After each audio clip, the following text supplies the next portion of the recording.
What was it like to be a child in the 18th century? What about the 1940s or the 1970s? How did kids play back then? How did they spend their free time? What kind of lessons were they taught at school? Let's take a journey through time to find out.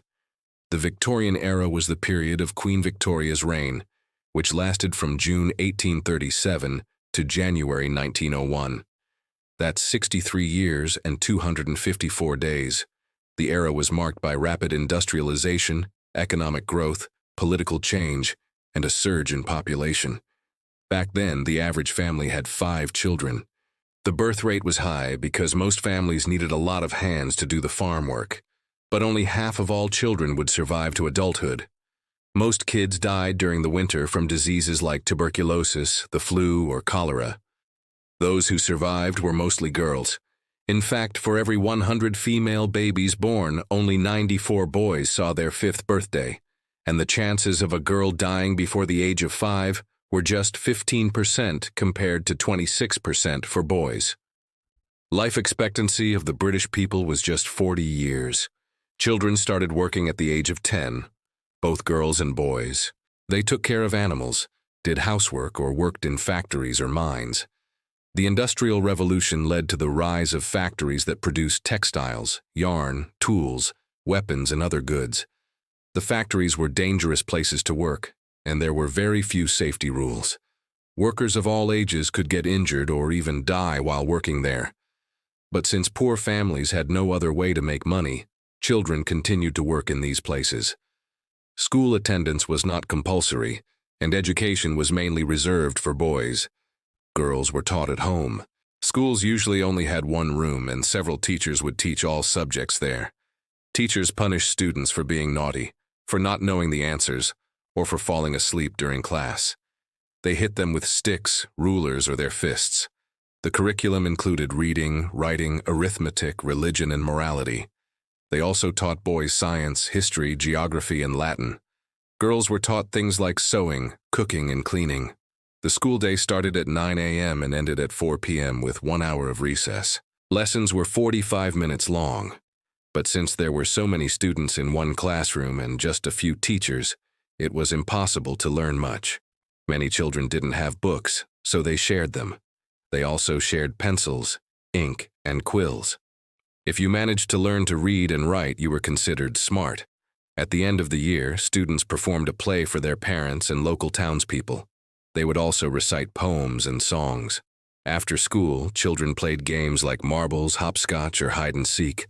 It was forbidden for girls to play with boys, though. Also, they weren't allowed to play in the streets or go to the beach alone. A woman had to always be accompanied by a chaperone, an adult who was responsible for her. Playing outside was more fun for boys.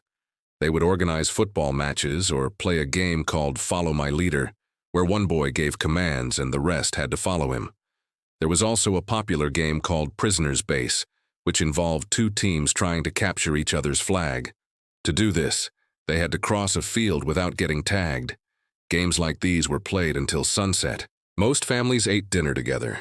They enjoyed roasted meat, potatoes, bread, porridge, milk, and cheese. However, servants and factory workers often received just bread and water.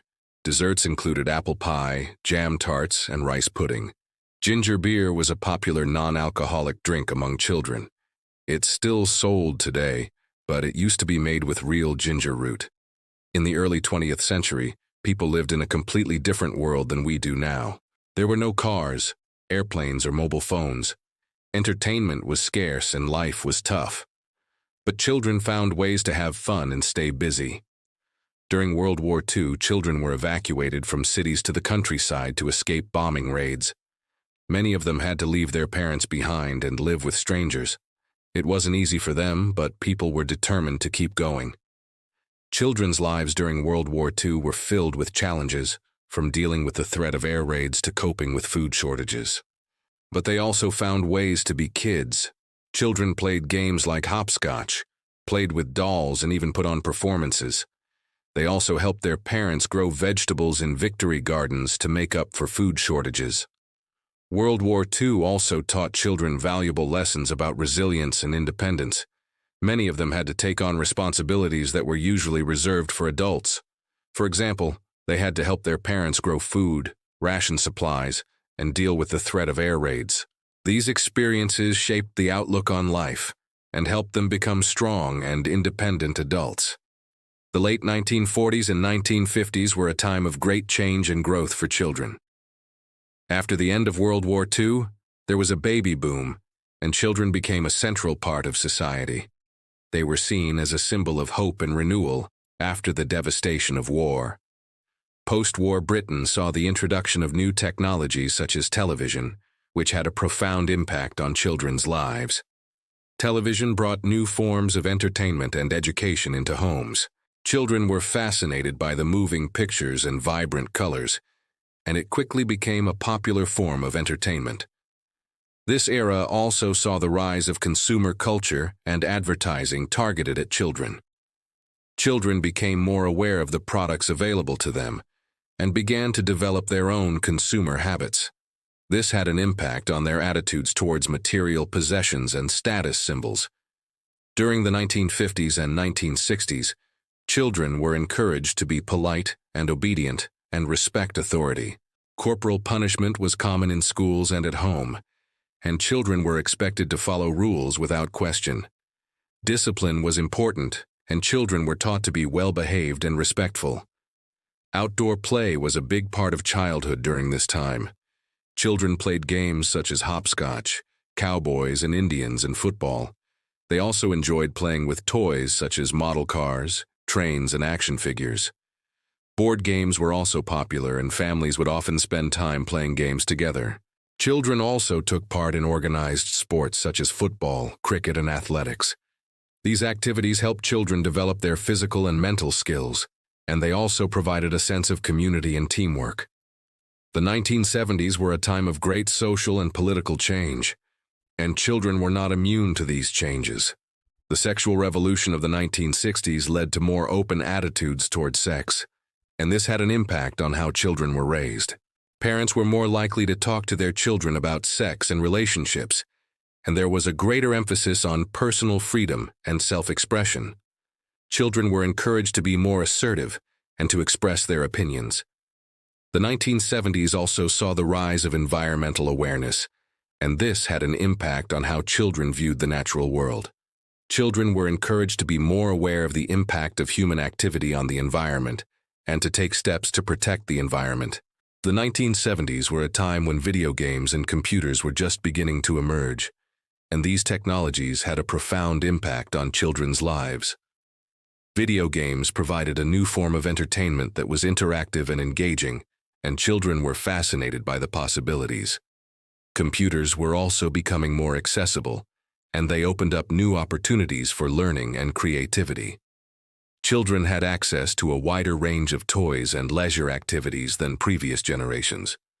There were more toys available to children, and there was a greater emphasis on fun and enjoyment.